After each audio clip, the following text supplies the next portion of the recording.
Hello, leaders. Thank you for tuning in to yet another installment from the LabLeaderCoach.com video series. Welcome. My name is Patty Eshelman, and tonight I'm going to discuss employee engagement and retention, something that strikes fear deep into the heart of new leaders as well as some seasoned leaders. And why is that? That's because human beings are very complex and unique individuals. And trying to figure out what might motivate one person can be very different on how another person prefers to be motivated, which is at the basis of engagement. Tonight in my video, Employee Engagement, Know When to Hold Them, Know When to Fold Them, and Know When to Walk Away, I'm going to be sharing some proven strategies on how you can improve in employee engagement and therefore become the employer of choice, where people want to come and work for you. So let's go ahead and get started with our video tonight. I'm very excited to share my information with you.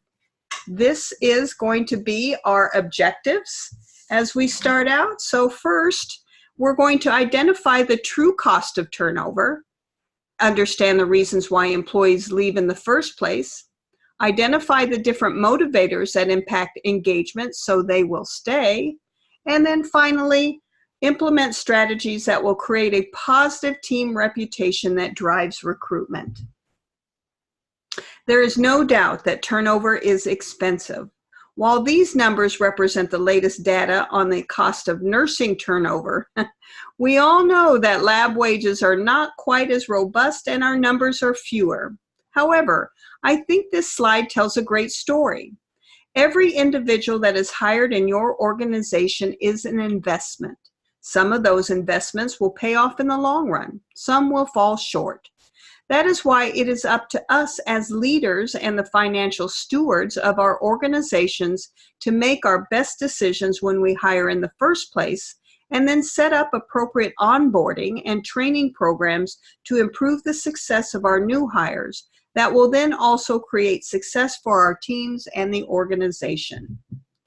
But we know there is an even more dangerous consequence to turnover than how much it costs.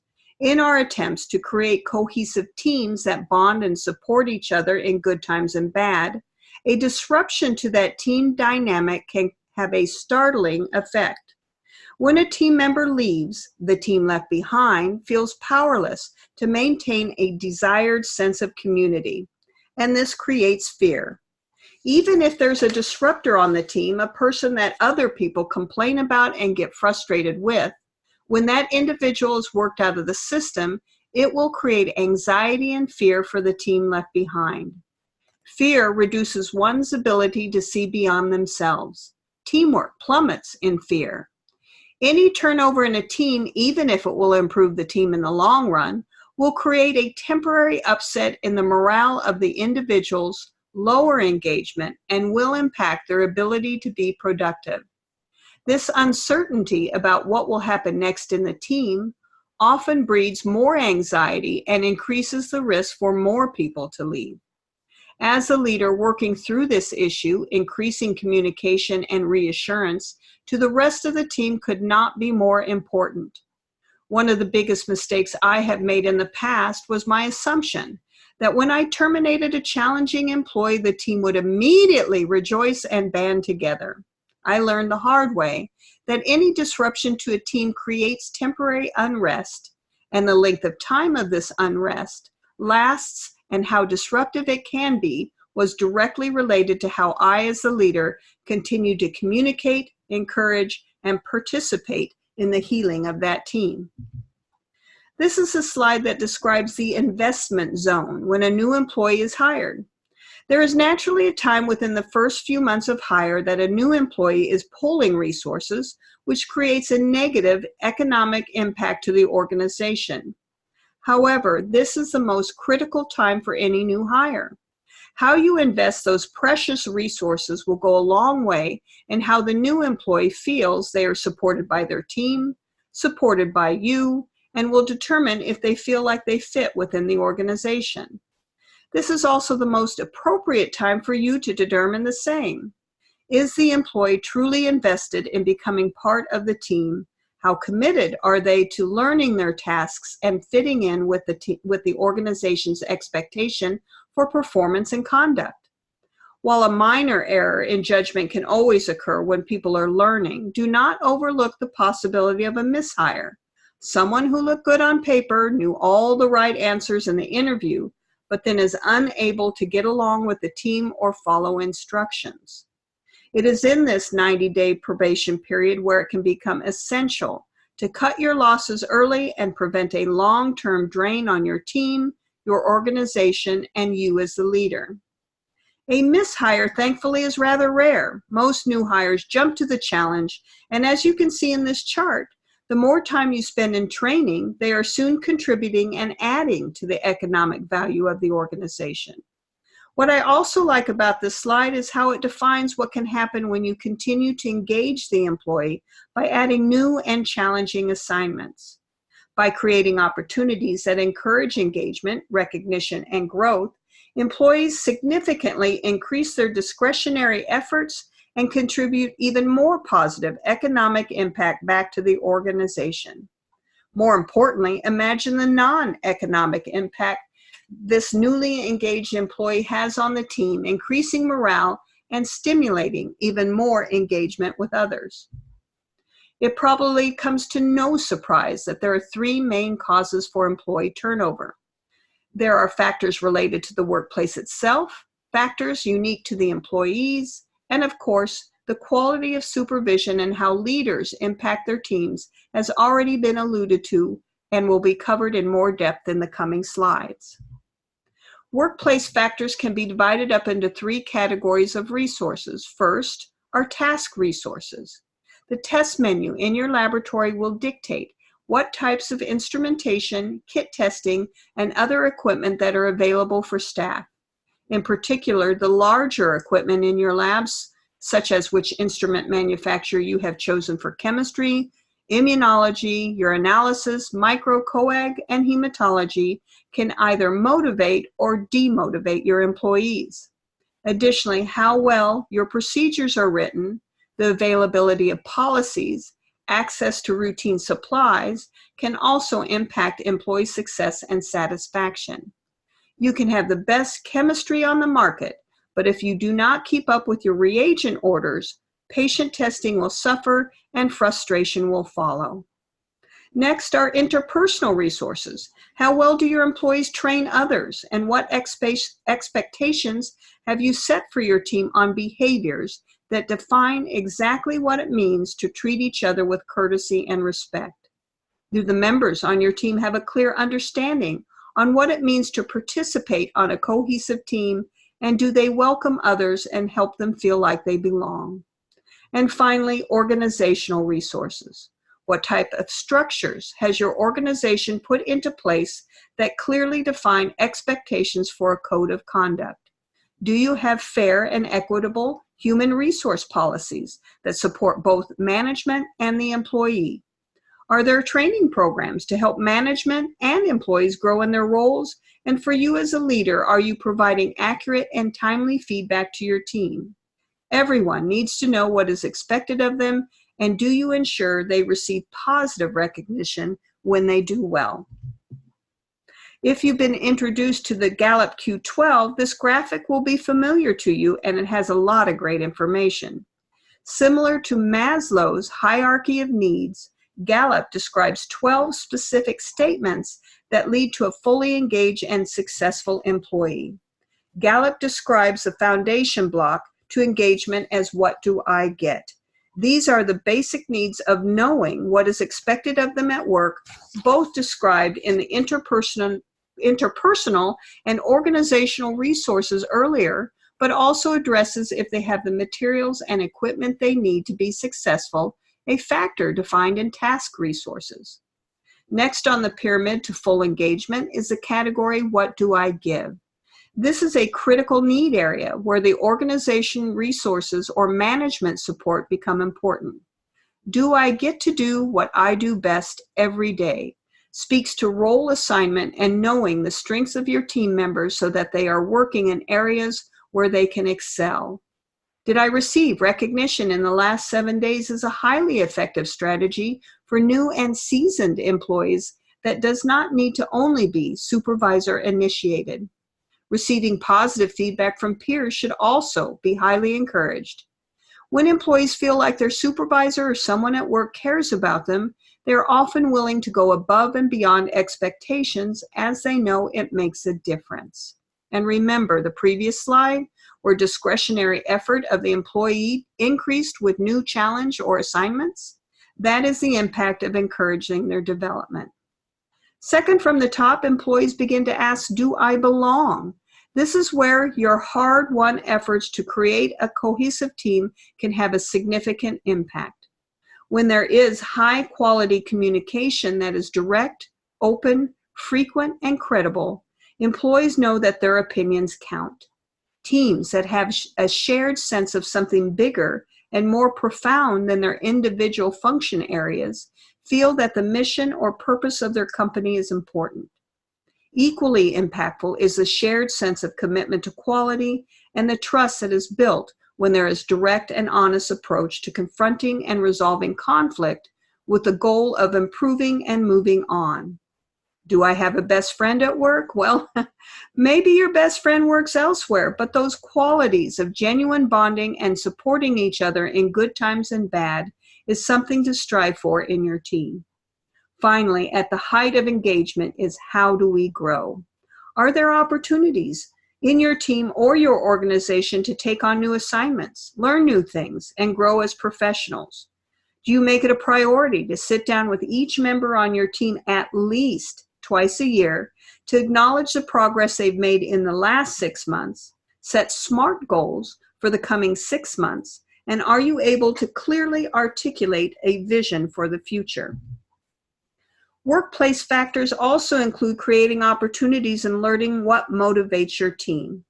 We have a challenge in the laboratory profession that depending upon where you work, there may be no clear career ladder or additional opportunities for growth. Once you're a lab scientist, you're a lab scientist. Fewer lead tech roles exist, and there are even fewer supervisory or management roles to aspire to. However, in some organizations, this has changed. I am fortunate to work for a healthcare system that has multiple hospitals with a lab inside each. In our system, we have a career ladder that allows clinical laboratory scientists to annually move up from a level 1 to a level 4 with tasks or projects that add value first at the department level, moving up to providing a positive impact in the hospital, and then the system as well.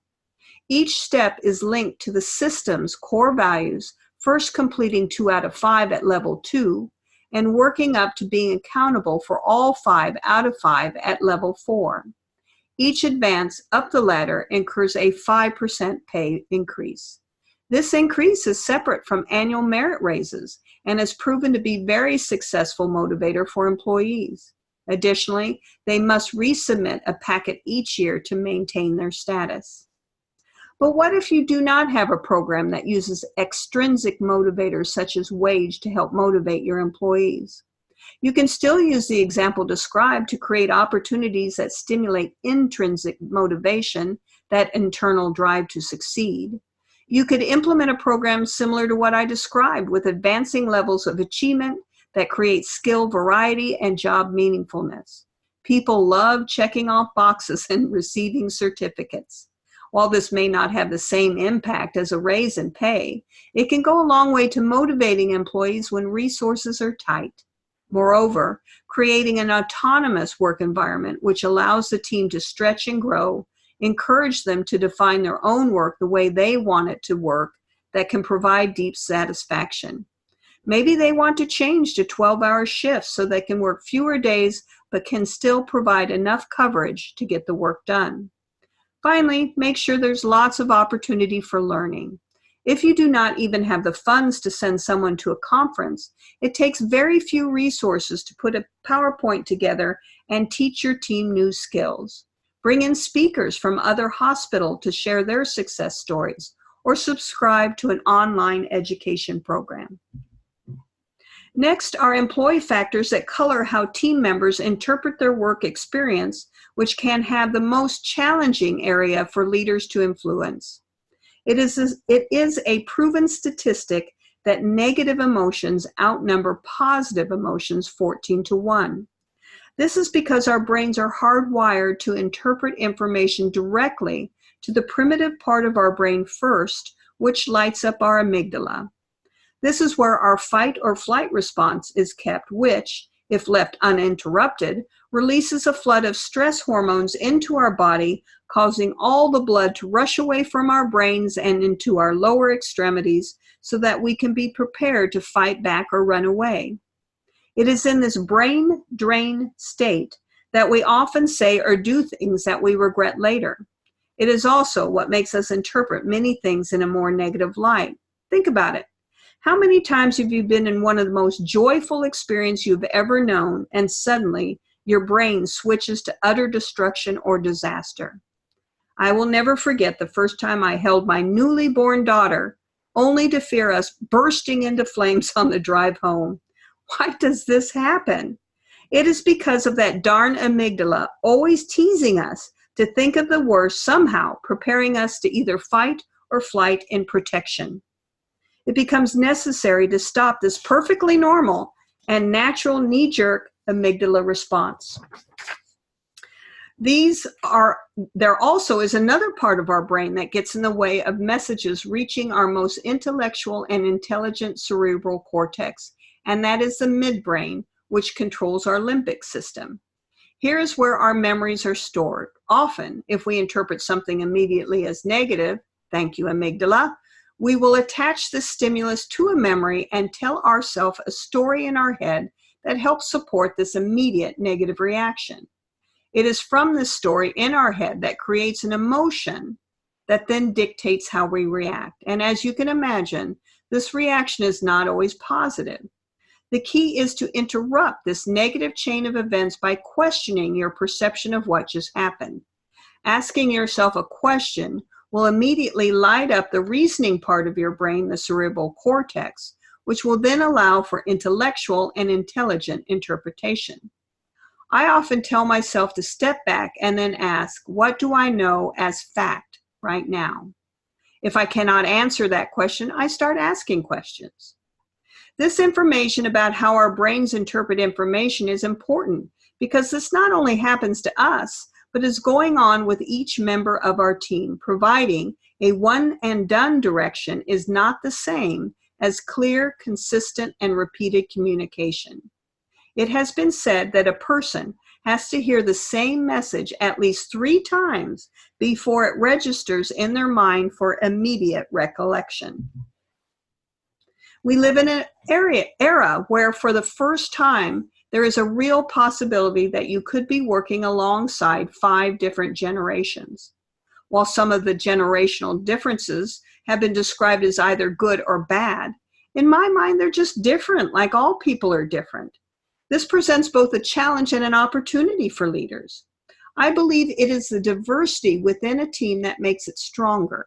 But to get to that stronger state, there has to be clear expectations and a description of behaviors that are required for others to get along. There will, no doubt, be conflict in a team of different people, let alone different generations. But if they are taught how to respectfully surface, confront, and resolve conflict, you can build a team that will share a sense of co-destiny, linked to success, and a joined accountability for setbacks. From a leader's perspective, it becomes important to know how each generation perceives value and how they prefer to be recognized.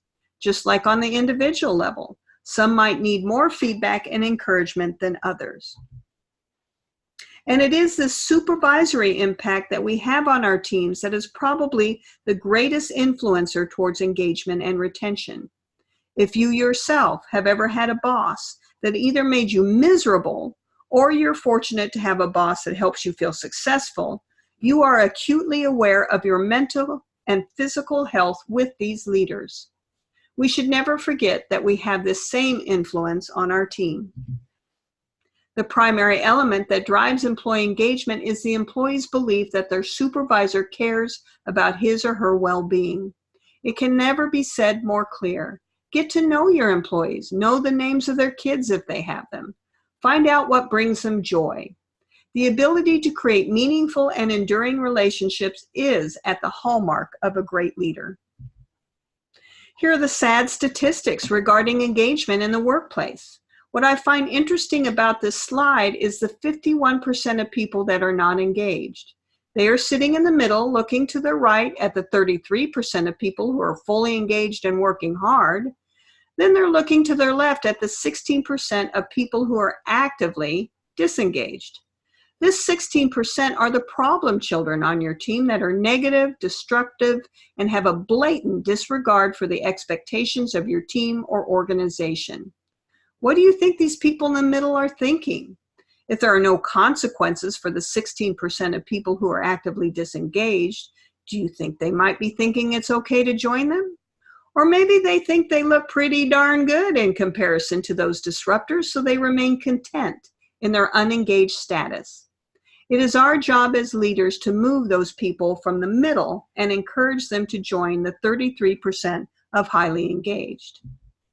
And sometimes the best way to get that done is by getting rid of those disruptors that distract others from becoming fully engaged.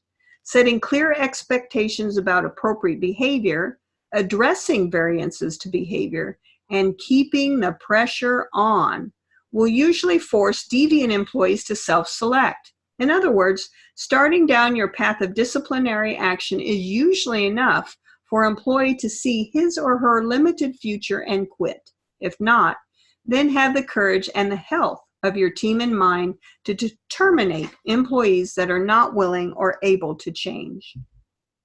Now let me switch gears on some tips that I have found that have been very helpful to increase your leadership skills and cover some proven strategies in creating that team where everyone wants to work.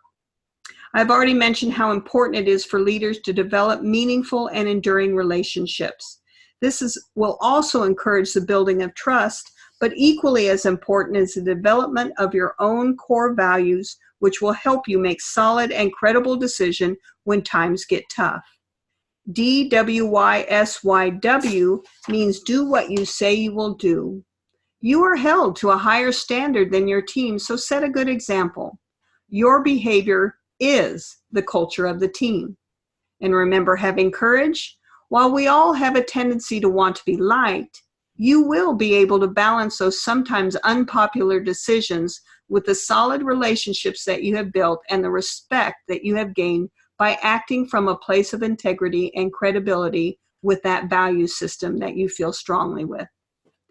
One of my favorite quotes, a leader is one who manifests directions, integrity, hardiness, and courage in a consistent pattern of behavior that inspires trust, motivation, and responsibility on the part of followers who in turn become leaders themselves. Warren Bennis.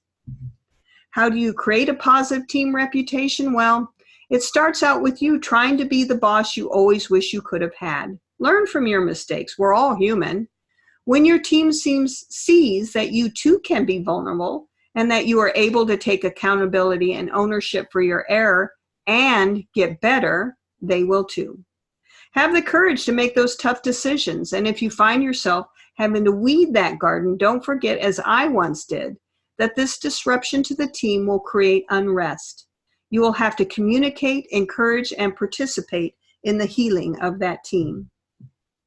That's support for over-communicating. Make yourself available to them on their terms. Your team decides what is most effective for them so they can fully focus and truly hear.